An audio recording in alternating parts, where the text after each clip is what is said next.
So today I'm going to be doing a film review rather than a book review, and that film is the Autopsy of Jane Doe. Now I'm going to come right off straight out the bat and say that it is really, really scary.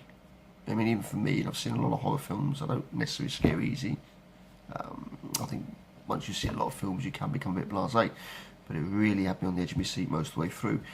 It possibly didn't help that I watched it in the dark with the surround sound on, but then again, if you're going to watch a horror film, why not watch it that way?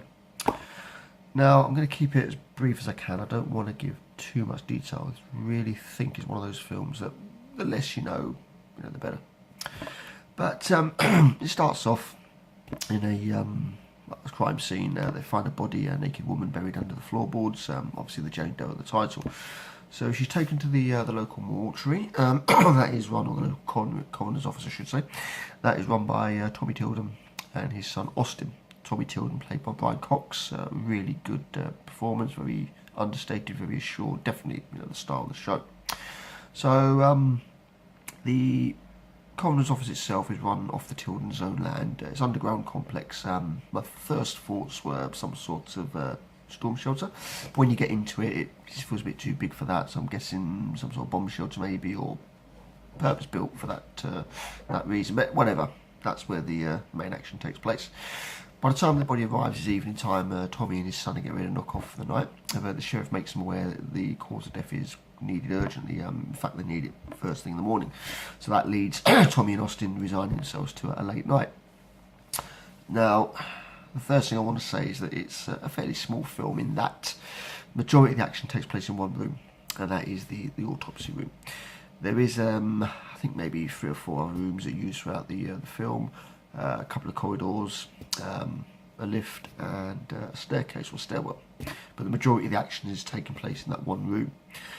It really helps add to the feeling of claustrophobia and the feeling of being trapped. And again, without giving too much away, they do find themselves trapped, underground as the film progresses.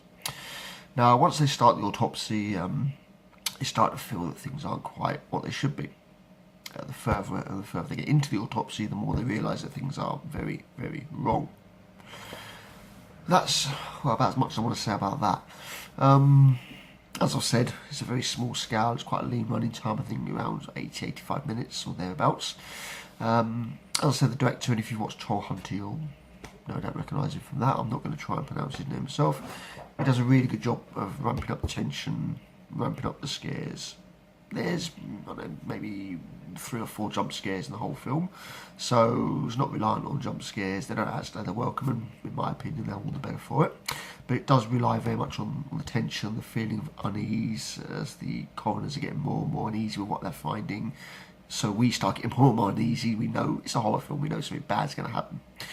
One scene that stands out in particular, and again without giving too much detail away, involves a lift door that won't close, a long, gloomy, darkly lit corridor, a jingling bell and an axe. And it just goes to show that you don't need big budgets, massive special effects, sprawling locations to effectively create some chills. It was a really tense scene, really had me on the edge of my seat.